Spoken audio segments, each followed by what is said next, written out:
Todos nosotros tenemos en los móviles muchas veces mensajes virales de estos que ponen reenviado o reenviado muchas veces.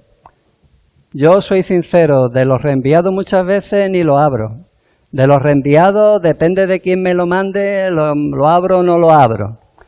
Pero normalmente suelen ser eso, pues, o fake news, noticias falsas, o simplemente una noticia que el que nos la envía piensa que nos puede interesar, o una advertencia de cualquier cosa que está ocurriendo, un fraude, ese tipo de cosas, ¿no? Y bueno, gracias a Dios tenemos esa facilidad hoy en día de enviar noticias y que se haga viral, ¿no? Hermano, el Evangelio está pensado para que funcione de esa manera. Predicar el Evangelio hasta lo último de la tierra. El Apocalipsis comienza diciendo que es la revelación de Jesucristo que Dios le dio, que luego se la dio a un ángel, que se la dio al apóstol Juan, que se la envió a las iglesias y que ese mensaje tenía que ser distribuido por todas las iglesias y así se ha hecho viral y ha llegado hasta nuestros días. Entonces, es así como funciona la palabra. No es algo solamente para aquellos que la recibieron en su momento, sino que era para las iglesias de aquellos tiempos también, de todas las iglesias y también hasta nuestros días. Es un mensaje para todos nosotros. El jueves decíamos que las historias o la palabra de Dios, lo que está escrito allí, se escribió como ejemplo para nosotros, decía Pablo. Es decir, no son simplemente historias, no solamente es un mensaje, es algo que nos llega hasta nosotros para que aprendamos de ello. Dice para amonestarnos a nosotros, ¿no? Es así como funciona la palabra de Dios. Y el libro de la Revelación, el libro del Apocalipsis, funciona también así. Lo que se dice a cada iglesia era para el resto de las iglesias, pero también es para nuestra iglesia. Así que debemos estar atentos porque esto no es un mensaje viral, no es un mensaje, no es una fake news, es un mensaje de parte de Dios para cada uno de nosotros, para nuestra iglesia también, y que es algo verdadero y útil. Vamos a abrir la palabra del Señor en el capítulo 2 del libro del Apocalipsis y vamos a leer los versículos del 1 al 7. Dice así la palabra del Señor. Escribe al ángel de la iglesia en Éfeso, el que tiene las 7 estrellas en su diestra, el que anda en medio de los 7 candeleros de oro, dice esto: Yo conozco tus obras y tu arduo trabajo y paciencia, y que no puedes soportar a los malos, y has probado a los que se dicen ser apóstoles y no lo son, y los has hallado mentirosos, y has sufrido y has tenido paciencia y has trabajado arduamente por amor de mi nombre, y no has desmayado, pero tengo contra ti que has dejado tu primer amor. Recuerda, por tanto, de dónde has caído y arrepiéntete y haz las primeras obras, pues si no, vendré pronto a ti y quitaré tu candelero de su lugar si no te hubieres arrepentido. Pero tienes esto, que aborreces las obras de los nicolaitas, las cuales yo también aborrezco. El que tiene oído, oiga lo que el Espíritu dice a las iglesias. Al que venciere le daré a comer del árbol de la vida, el cual está en medio del paraíso de Dios. ¿Veis aquí los primeros destinatarios de la carta? ¿Quiénes son? Pues son los creyentes de la iglesia de Éfeso en el primer siglo, en el momento en el que Juan recibió la revelación, año 95 después de Cristo. Fijaros que no se dirige directamente a la iglesia, se dirige al ángel de la iglesia. Dijimos que el ángel de la iglesia es el mensajero de la iglesia. Este mensaje había que leerlo, había que oírlo y había que guardarlo. Bueno, pues el que leía el mensaje, el que transmitía ese mensaje a la iglesia era el ángel, que significa el mensajero. Y es el primero que tenía que asimilar ese mensaje. Era el guía espiritual de la iglesia, por eso se le llaman a los ángeles las 7 estrellas. Era el encargado de guiar a la iglesia en la voluntad de Dios, y aquellos que tenemos el privilegio y la responsabilidad de guiar a la iglesia por medio de la palabra de Dios, y los pastores tienen también la obligación de, antes de transmitir el mensaje, asimilarlo uno mismo. Quiero decir que antes de que yo haya compartido este mensaje con vosotros, yo ya he hecho una reflexión y he asimilado ese mensaje en mi propia vida, para luego transmitirlo a la iglesia. Me lo he aplicado a mí mismo antes de que pueda compartirlo con vosotros. Y luego el ángel lo transmitió a la iglesia de Éfeso. La iglesia de Éfeso es la más conocida de las 7 iglesias, a las cuales el Señor les envía una carta a cada una. Recordáis que la iglesia de Éfeso comenzó primero con el ministerio de Apolos, pero luego Pablo fue pronto allí para durante 3 años fundar la iglesia. Estamos hablando del año 51 después de Cristo. También la conocemos por la carta a los Efesios, que Pablo les dirige en el año 60. Luego envía Pablo a Timoteo, a su colaborador en el Evangelio, y es en Éfeso donde está Timoteo cuando le envía la primera y la segunda carta a Timoteo. Y luego sabemos por la tradición que el apóstol Juan, aquel que recibió la revelación y que en ese momento estaba confinado o estaba deportado en la isla de Patmos, el apóstol Juan pasó el resto de su vida, de los últimos años de su vida, ministrando desde Éfeso al resto de las iglesias de Asia Menor. Así que fue una iglesia privilegiada. Apolos, Pablo, Timoteo, el apóstol Juan. ¿Quién o qué iglesia no querría tener estos maestros durante toda su historia, verdad?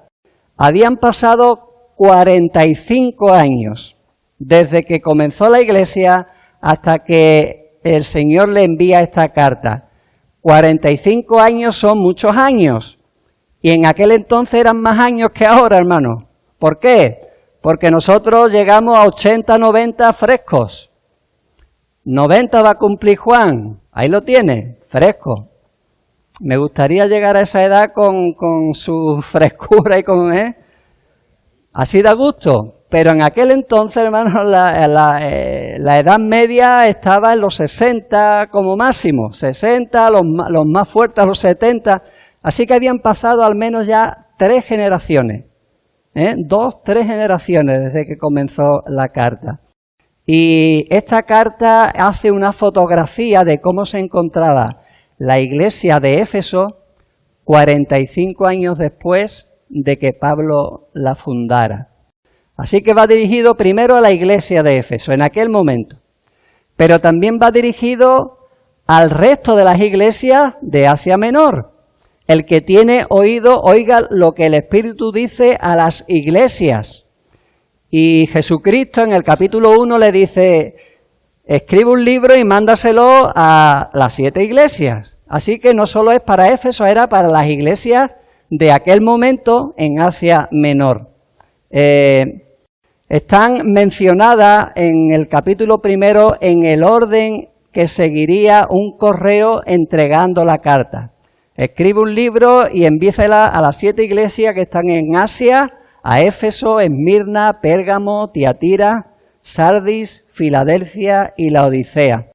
Es la ruta que seguiría el correo comenzando desde Éfeso, que era la iglesia más cercana a la isla de Patmos, donde se encontraba el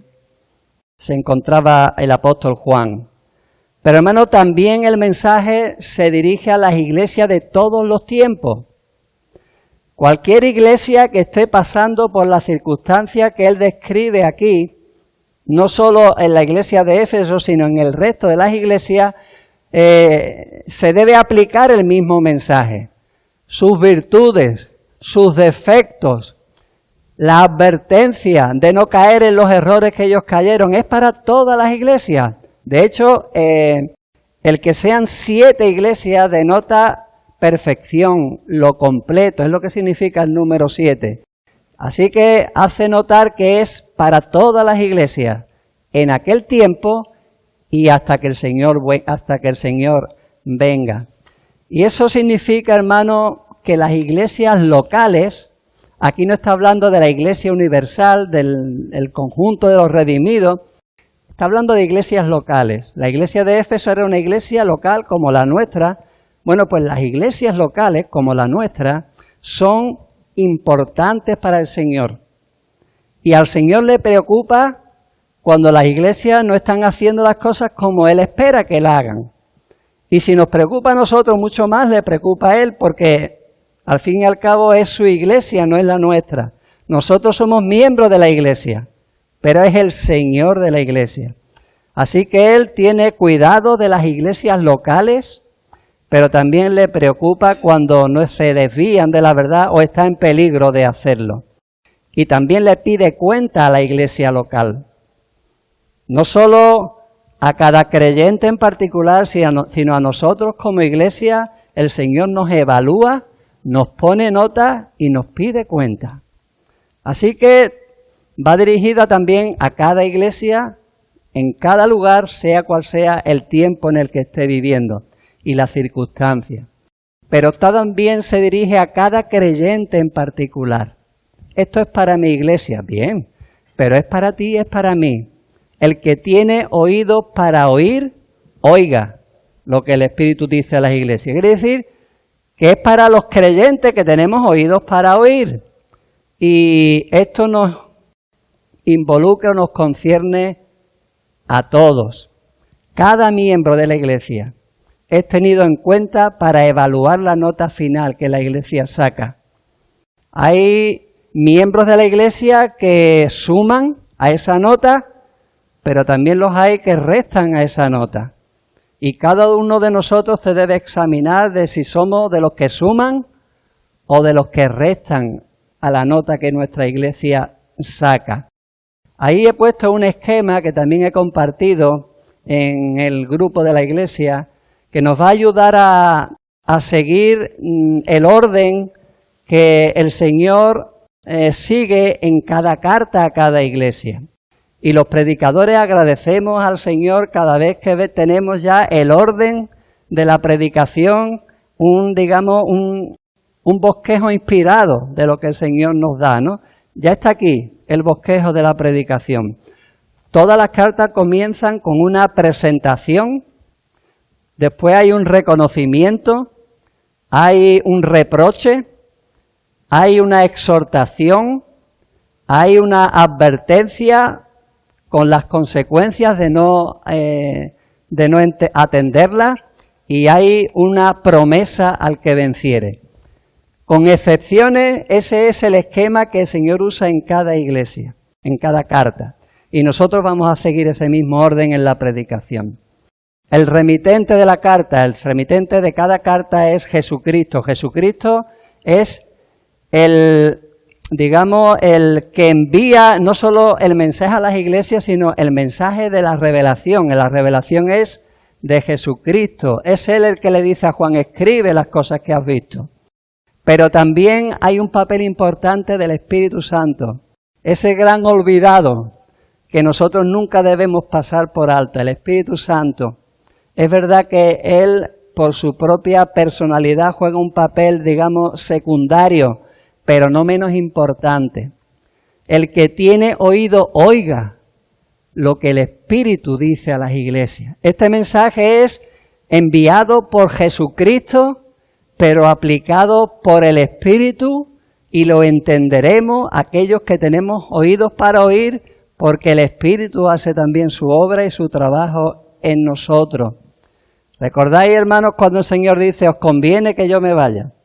Porque si no me fuere, no vendría el Consolador, el Espíritu de verdad. Dice Él, os guiará a toda la verdad y os recordará todas las cosas que yo os he dicho. Así que necesitamos el Espíritu para todo, para entender la palabra del Señor y este mensaje también. Y cada carta comienza con una presentación del Señor que utiliza la descripción que se hace de Cristo al final del capítulo 1. Concretamente, en la carta de Éfeso, Él se presenta como el que tiene las 7 estrellas en su diestra. De nuevo comienza diciendo quién es Cristo en relación con los mensajeros, con los ángeles. Recordáis que al final del capítulo 1 el Señor dice que las 7 estrellas son los 7 ángeles. Bueno, pues los mensajeros de las iglesias están en las manos de Dios, en la diestra de Dios. El que los tenga en su diestra, recordáis que decíamos que tenía que ver con seguridad, con protección en cuanto a transmitir el mensaje, el poder, la autoridad que el Señor le da para hacerlo, y una posición de confianza. Estaban en su diestra, pero también una posición de responsabilidad. El Señor les vuelve a recordar, tú que estás transmitiendo el mensaje, estás a mi diestra. Hazlo con autoridad, pero hazlo también con responsabilidad. Él les va a pedir cuenta, nos va a pedir cuenta de cómo estamos guiando a la iglesia y transmitiendo el mensaje, como Agustín nos recordó al principio. También se presenta como el que anda en medio de los 7 candeleros de oro. También, al final del capítulo 1, él dijo que los 7 candeleros de oro son las 7 iglesias. Así que Cristo les recuerda que la iglesia local es importante, tan valiosa para el Señor, que son de oro. Les recuerda su misión. La misión de la iglesia es ser luminares en el mundo. Pablo les dice en Filipenses a las iglesias que debían de ser irreprensibles y sencillos hijos de Dios, sin mancha en medio de una generación maligna y perversa, en medio de la cual resplandeceréis como luminares en el mundo. El mundo necesita a la iglesia, necesita esa luz que haga distinción con las tinieblas, hermanos, y es una gran responsabilidad para nosotros. Nosotros somos la luz del mundo, porque tenemos a aquel que es la luz del mundo, a quien predicamos, Jesucristo, la luz del mundo. Es una misión trascendente, pero a la vez nos da mucha responsabilidad y debemos tener cuidado, hermano, que el Señor está en medio de los 7 candeleros de oro. Cuidado porque Él está en medio, Él sabe, Él conoce nuestras obras, como luego dirá. Sabe cómo lo estamos haciendo, si lo estamos haciendo bien, o lo estamos haciendo mal, o no lo estamos haciendo. Pero también nos debe dar como iglesia seguridad, tranquilidad, paz, respaldo de parte del Señor. Él está en medio de su iglesia. Hermanos, nosotros no somos iglesia porque estamos aquí reunidos en nombre del Señor. No somos iglesia solo por eso. Es verdad que solemos decir que es una iglesia. La iglesia es el conjunto de los redimidos. Pero si Cristo no estuviera en medio de nosotros, no seríamos iglesia. Donde están 2 o 3 reunidos, estoy yo en medio de ellos. Si Cristo no está en medio de nosotros, no somos iglesia, aunque tengamos ahí el letrero. Y ya una vez que el Señor se presenta diciendo esto a la iglesia, Él dice, yo conozco tus obras. Esto lo repite a cada carta, las 7 veces, las 7 cartas. Dice, yo conozco tus obras y tu arduo trabajo, tu duro trabajo y paciencia, y que no puedes soportar a los malos, y has probado a los que se dicen ser apóstoles y no lo son, y los has hallado mentirosos, y has sufrido, y has tenido paciencia, y has trabajado arduamente por amor de mi nombre, no has desmayado. Y luego sigue diciendo en el versículo 6, pero tienes esto que aborrece, las obras de los nicolaitas, las cuales yo también aborrezco. Empieza, hermano, por las cosas buenas. ¿Cómo empezamos nosotros cuando queremos hablar con alguien y le decimos, tengo algo que decirte? Vamos directamente, tengo algo contra ti. No, el Señor no hace eso. El Señor empieza alabando a la iglesia por lo que estaba haciendo bien. Sus obras. No somos salvos por las obras, pero somos salvos para buenas obras. Ellos estaban haciendo la obra del Señor. 45 años después, seguían en la brecha. Dice su arduo, su duro trabajo. No eran tiempos fáciles, eran tiempos muy difíciles. Pero ellos no habían dado un paso atrás en cuanto al testimonio y a seguir trabajando en la obra del Señor. Eran activos en la obra del Evangelio. Dice su paciencia. Aquí es perseverancia. Habían sido constantes, lo cual era necesario. La paciencia es necesaria para hacer las obras. Que no podían soportar a los malos. Su paciencia no la practicaban con los malos, no tenían paciencia con ellos. Tolerancia cero ante los falsos maestros, ante los malos, los que daban mal testimonio en la iglesia. Habían probado a los falsos apóstoles. En una emotiva reunión que Pablo tuvo en la playa con los ancianos de Éfeso, antes de irse, sabiendo que no iban a ver más sus rostros, él les dice, en Hechos 20, yo sé que después de mi partida entrarán en medio de vosotros lobos rapaces que no perdonarán el rebaño. Los falsos apóstoles. Y de vosotros mismos, de dentro de la iglesia, se levantarán hombres que hablen cosas perversas para arrastrar hasta sí a los discípulos. Por tanto, velad. Acordaos que por 3 años de noche y de día no he cesado de amonestar con lágrimas a cada uno. Claro, Pablo se iba y lo iba a dejar solo. Y él les dice, tened cuidado, velad. Ellos lo habían hecho, habían velado. Ellos habían probado a los que se dicen ser apóstoles y no lo son. Y los habían hallado mentirosos y lo habían echado de la iglesia. Dice que ellos habían sufrido, que ellos habían sido perseverantes, que habían trabajado por amor a su nombre. Hermano, eso de haber dejado el primer amor no tiene que ver con que no siguiesen amando al Señor, porque dice que lo hacían por amor de su nombre. Luego veremos qué significa eso. Y fue la iglesia que propagó el Evangelio en toda Asia Menor. Fue una iglesia evangelizadora y la iglesia madre de todas las demás iglesias de la región. Y no habían desmayado, dice. Destaca la perseverancia. Habéis tenido paciencia, habéis perseverado, no habéis desmayado. Pero, no siempre los peros son buenos en la palabra. Yo siempre resalto los peros. Gracias a Dios hay muchos peros positivos, pero también hay algunos peros negativos. Pero incluso esos peros son positivos si verdaderamente lo vemos como un diagnóstico de un problema al cual el Señor también pone remedio. Pero tienes esto. Antes de eso hay un pero positivo, pero tienes esto, que aborrece a la obra de los nicolaitas, las cuales yo también aborrezco. Se salta un poquito el pero negativo y vuelve al pero positivo, ¿ves? Aborrecéis lo que yo aborrezco y amáis lo que yo amo. Hermanos, no solo tenemos que amar lo que Dios ama, también aborrecer lo que Dios aborrece. No sabemos quiénes eran los nicolaitas, no sabemos quiénes eran, lo que sí sabemos es que lo que allí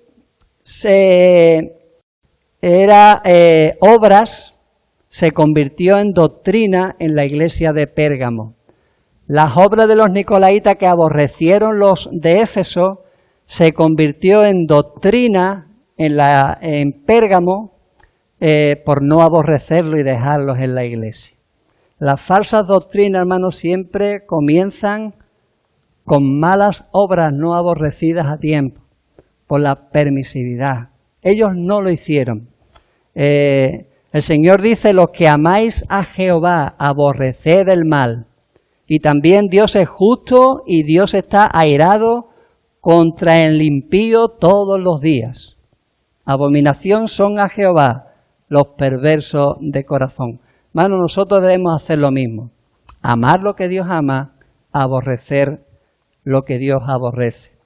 Hasta ahí las alabanzas. Y ahora sí, ahora vamos a ir al reproche. Pero tengo contra ti que has dejado tu primer amor. Qué malos somos, hermano. Os podía enseñar un folio en blanco con un puntito rojo y preguntaros, ¿qué es esto? ¿Qué ves? No diríamos un folio en blanco, diríamos un puntito rojo. Pero el Señor no es así. A la iglesia de Éfeso se le conoce no como la que había perseverado, no como la que había aborrecido a los nicolaitas, no los que amaban al Señor por amor, los que hacían obras para el Señor por amor de su nombre, los que tenían paciencia, no. Se les reconoce ¿por qué? Porque fue la iglesia que abandonó su primer amor. Un solo pero. ¿Creemos, hermano, que esta iglesia solo tenía ese problema? Seguro que no. Si nosotros tuviéramos que ponerle nota a nuestra iglesia, vamos a decir a otra, a la nuestra, ¿cuántos peros pondríamos? Nos iríamos de la iglesia con tantos peros que le pondríamos. De hecho, muchos lo hacen, porque ponen muchos peros, sin ver las alabanzas de la iglesia, ni hacer nada por cambiar las cosas. Una sola cosa negativa, 10 positivas, una negativa. Pero era una cosa muy importante. Había que aprender a reconocer como iglesia todas las cosas que hacemos bien e intentar solucionar las cosas que hacemos mal, que algunas hay que hacemos mal. Era una iglesia con muchas cosas positivas, pero ese pero era muy importante. Habían dejado su primer amor. ¿Qué significaba, hermano? ¿Que no amaban a Jesús? No, él le dice que había trabajado duro por amor de su nombre. Todo estaba bien, todo lo hacían bien, pero fallaban en una cosa, en lo más importante.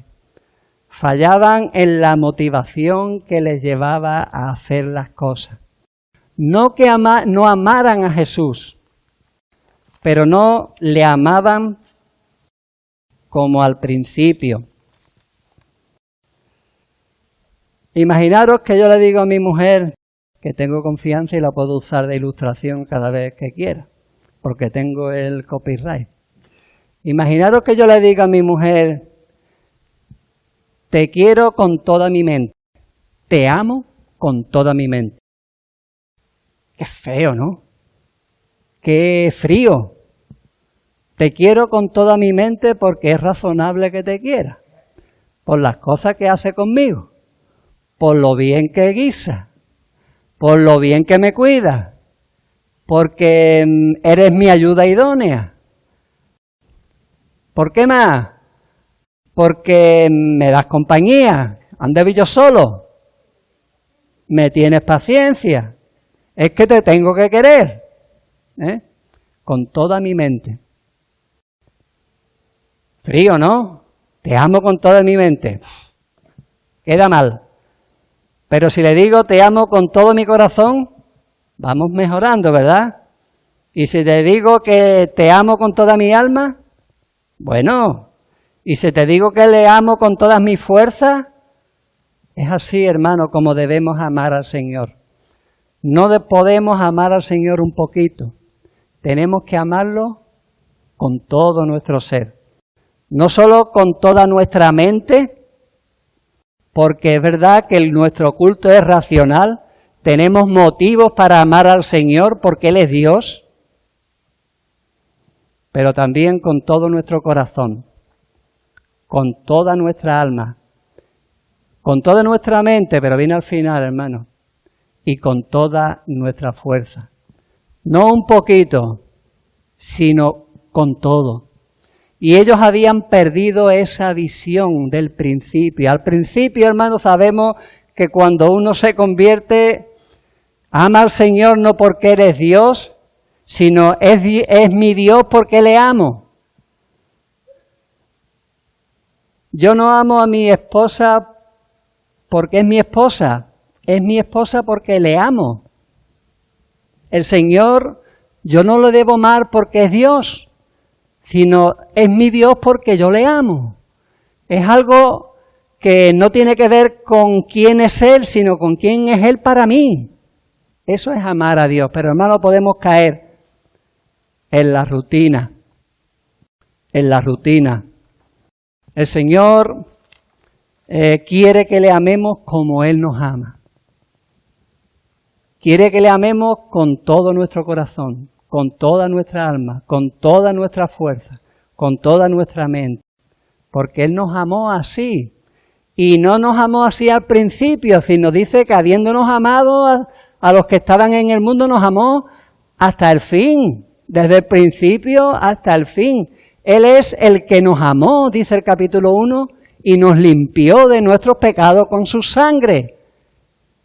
Tenemos que amarle de esa misma manera. Ellos es verdad que seguían amando al Señor, pero no lo hacían como al principio.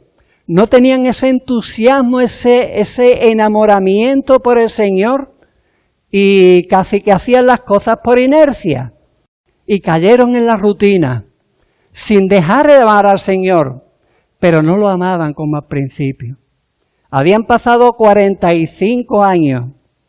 Bueno, ¿cuánto han pasado en nuestra iglesia? ¿38 era? 38 años. Bueno, pueden pasar muchas cosas en 38 años. Los que estaban cuando recibieron esta carta no eran los mismos que estaban cuando comenzó la iglesia. Y si había alguno, pues serían de la edad de Juan, alrededor de los 90 años. No eran los mismos. Incluso los que estaban al principio tampoco eran los mismos. No es lo mismo con 30 años que con 75 años. Y en aquella época que se envejecía peor que ahora, pues mucho menos. Habían cambiado, pero no tenían por qué haber cambiado. Pero los años pasan. Y igual que puede ocurrir con un matrimonio, aquí no me pongo de ejemplo, que vayamos perdiendo ese entusiasmo, ese amor del principio, quizás pueda madurar, pero nunca perderse, hermano, y hacerse rutinario. Podemos venir a la iglesia porque el Señor dice no dejando de reuniros como algunos tienen por costumbre. Pero eso no significa que vengamos a la iglesia por costumbre. Si has venido por costumbre y no porque amas al Señor, el Señor tiene algo contra ti. Si yo estoy predicando porque me toca y no porque amo al Señor, y amo a la iglesia porque amar a la iglesia es amar al Señor, que es su esposa, es su cuerpo, si no lo hago por eso y lo hago porque me toca, porque Agustín me ha puesto en la programación, entonces estoy pecando. El Señor tiene algo contra mí. No es la primera vez que esto ocurre, hermanos. ¿Recordáis que las historias que el Señor nos muestra en el Antiguo Testamento con respecto a su relación con Israel están para nuestro ejemplo, para amonestarnos a nosotros? ¿Recordáis el jueves, 1 Corintios, capítulo 10? El Señor le dice a Israel en Jeremías 2:2, anda y clama, está hablando a Jeremías para que se lo diga a su pueblo, anda y clama a los oídos de Jerusalén, diciendo, así dice Jehová, me he acordado de ti, de la fidelidad de tu juventud, del amor de tu desposorio, cuando andaba en pos de mí en el desierto, en tierra no sembrada. Santo era Israel a Jehová. Y lo hace, hermano, con una tristeza al Señor, con una añoranza de ver a un pueblo entusiasmado y enamorado de Él. Me he acordado de ti. Has dejado tu primer amor. Ya no soy lo primero en tu vida. Ya no estás entusiasmado por mí. Ya no soy el santo de Israel. Debéis retomar eso. Jesús, hermano, nos advirtió que eso nos puede ocurrir. Dice el Señor que por haberse multiplicado la maldad, el amor de muchos se enfriará. Y eso fue lo que les pasó. Pero el que persevere hasta el fin, dice, será salvo. Obras sin amor pierden valor delante del Señor. No quiere decir que no tengan valor. Él alaba lo que estaban haciendo. ¿Por qué? Porque lo hacían con fe. Sin fe es imposible agradar a Dios, pero con fe sí es posible. Y lo estaban haciendo bien. Dice que la fe sin obra es muerta. Y la obra sin fe también. Ellos no. El Señor les alaba. Pero perdía valor. Porque no lo hacían con el propósito correcto. Porque amaban al Señor. Con la motivación correcta. Demostrarle que lo querían. Así que, hermano, esto al final se convirtió no en una falta, sino en un pecado. Si hacemos eso, hermano, si hemos perdido de vista que lo que hacemos lo hacemos no porque tenemos que hacerlo, o incluso sin siquiera hacerlo, en vez de amar al Señor, y que sea eso lo que nos mueva a hacer todas las cosas, estamos pecando. Por eso, cuando le da el diagnóstico de su pecado, también le da el Señor el remedio. Es verdad que el juicio debe comenzar primero por la casa de Dios, pero no es un juicio para condenación, es para sanidad, para que rectifiquen y cambien. Recuerda, por tanto, de dónde has caído, y arrepiéntete y haz las primeras obras, pues si no vendré pronto a ti y quitaré tu candelero de su lugar si no te hubieres arrepentido. Recuerda de dónde has caído, era lo primero que tenían que hacer. Una autoevaluación. El Señor nos dice, examinaos a vosotros mismos, probaos a vosotros mismos. Recuerda, hermano, no solo como iglesia, el que tiene oídos para oír, que oiga. Nosotros diríamos un refrán hoy, el que se pica ajos come. Si tú tienes que rectificar algo en tu vida, hazlo. Si has perdido ese primer amor, recupéralo. Lo primero que tienes que hacer es reconocer que has caído en ese pecado. Y delante del Señor, ¿estás dispuesto a decirle hoy, Señor, reconozco que ya no te amo como antes? Que si hago algo, ya no lo hago para agradarte. He caído en la rutina, he caído en la costumbre y he perdido de vista que sigo enamorado de ti aunque no te lo demuestre. Te pido perdón, Señor, por haber caído en ese pecado. Arrepiéntete, dice. Recuerda, reconoce.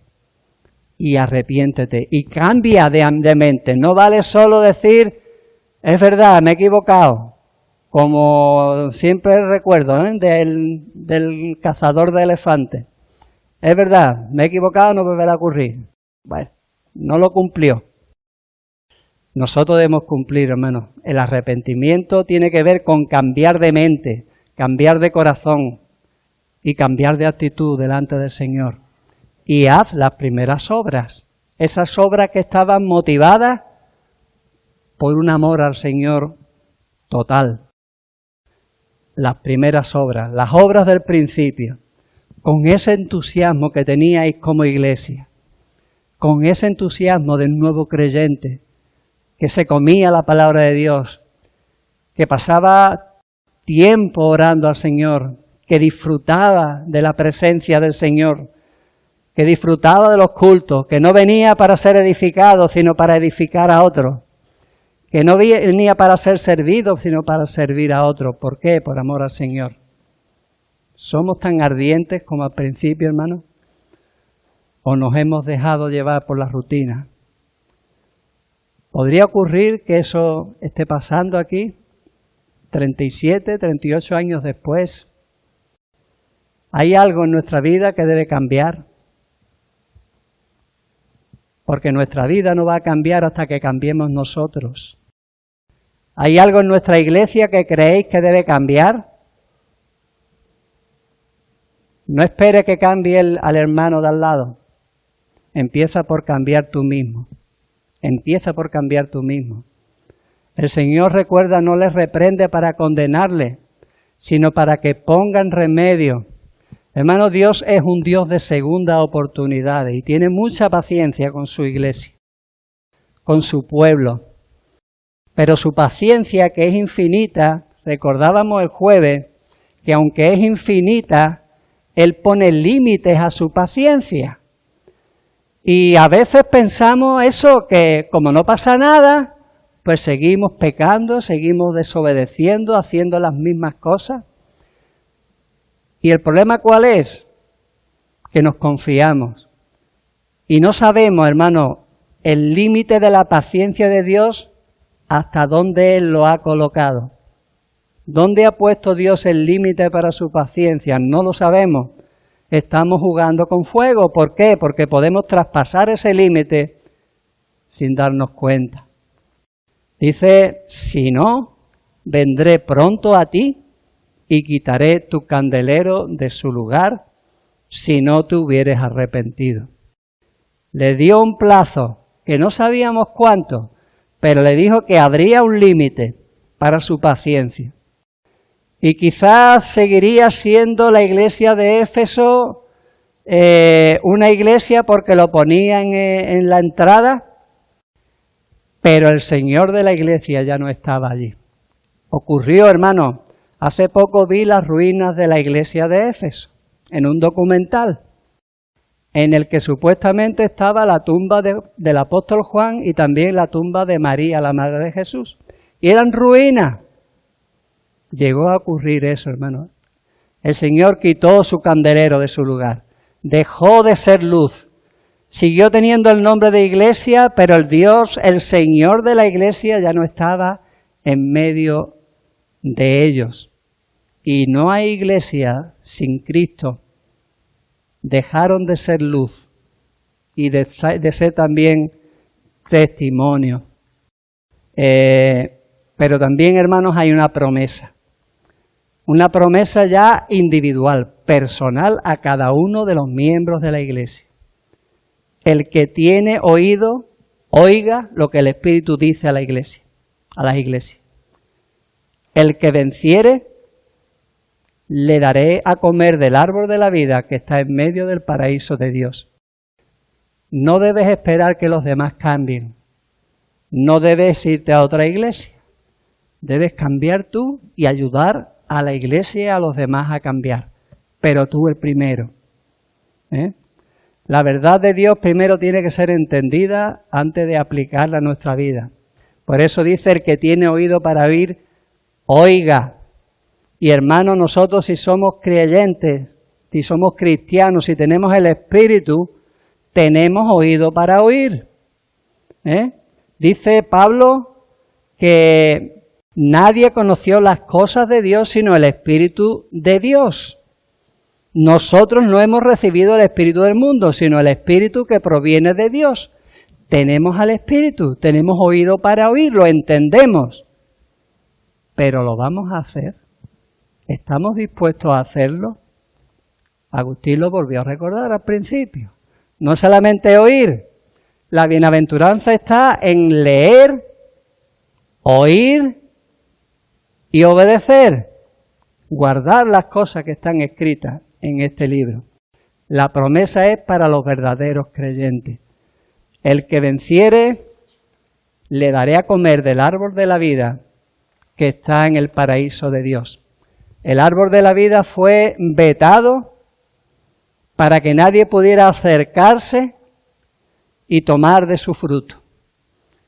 Había un ángel que con una espada guardaba el camino al árbol de la vida, que estaba en el paraíso de Dios. Y luego veremos al final del Apocalipsis cómo ese árbol de la vida está disponible para todos aquellos que han vencido. Aquellos que han vencido. Lo que Dios prohibió lo volverá a permitir solamente a los vencedores. ¿Quiénes son los vencedores? Aquellos que perseveran hasta el fin, porque el que persevera hasta el fin es el único que será salvo. La perseverancia hasta el fin es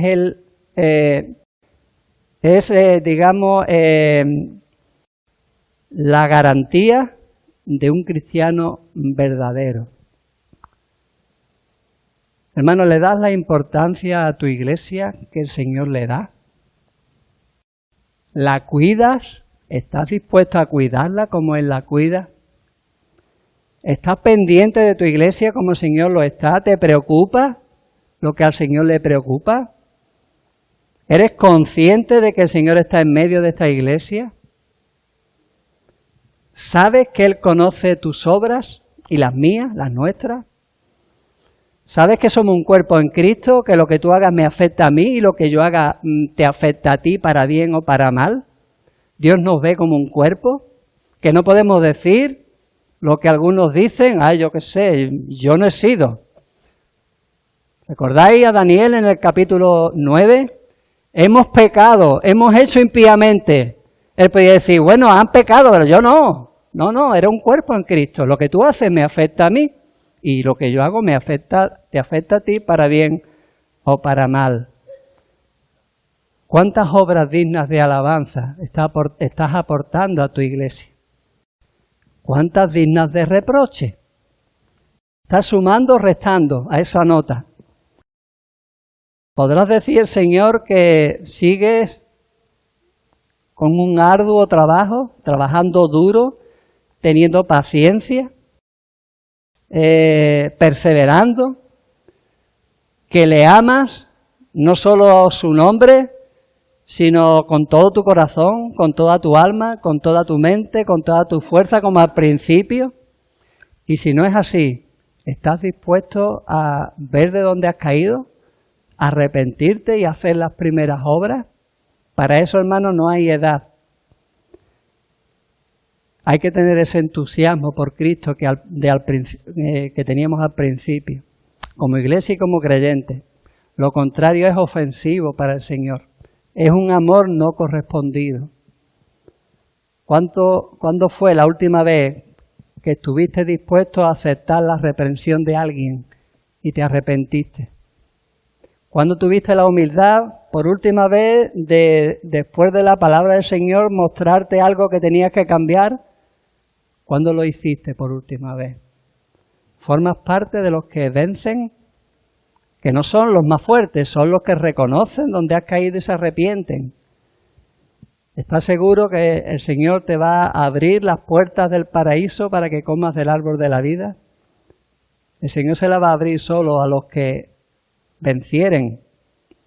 ¿Tienes oído para oír? ¿Estás oyendo? ¿Estás dispuesto a guardar lo que estás oyendo? Y voy a acabar con ese versículo de Apocalipsis 1:3. Oír, hermano, como dijo Agustín, es obedecer. Y dice el Señor que bienaventurado el que lee y los que oyen la palabra de esta profecía y guardan las cosas en ellas escritas, porque el tiempo está cerca. Que el Señor nos bendiga a todos. Amén. Bendito Padre Santo, te agradecemos, Señor, tu paciencia para con nosotros, Padre. Tu gran amor, Padre, y tu misericordia y tu gracia, Señor, que nos has derramado no solo al principio, sino durante toda nuestra vida, Señor, y que lo harás hasta el fin. Y te rogamos, Señor, que nos perdones como iglesia y como creyente cada vez que te hemos fallado. Cada vez que tú has tenido algo contra nosotros. Ayúdanos, Señor, a examinarnos a nosotros mismos, Padre. Darnos humildad, Señor. Reconocemos que no somos perfectos, pero queremos ser perfectos para ti. Reconocemos que algunas veces, Señor, te perdemos de vista, Señor, pero queremos, Padre, hacer las cosas por amor no solo de tu nombre, sino por amor a ti, Señor, por lo que eres para nosotros. Que no, Señor, lo hagamos por rutina. Líbranos, Señor, de la rutina, de las costumbres, del legalismo, Padre. Te rogamos, Señor, que renueve ese amor que quizá hayamos olvidado. Y, Señor, que tú nos sigas dando otra oportunidad como iglesia para ser luminar en esta parte del mundo, Señor. Te pedimos, Padre, que no quites este candelero de su lugar. Que nos sigas dando, Señor, la oportunidad de servirte y de extender tu reino y el Evangelio desde esta parte del mundo y hasta lo último de la tierra. Sigue teniendo paciencia, Señor, con nosotros. Perdónanos, Padre, y gracias, Señor, porque tú eres muy bueno, Padre. Tú eres santo y eres un Dios de segundas oportunidades. Gracias en el nombre de Cristo, que lo hace posible, y en el Espíritu Santo, que nos lo da a entender. Amén. El Señor nos bendiga, hermanos.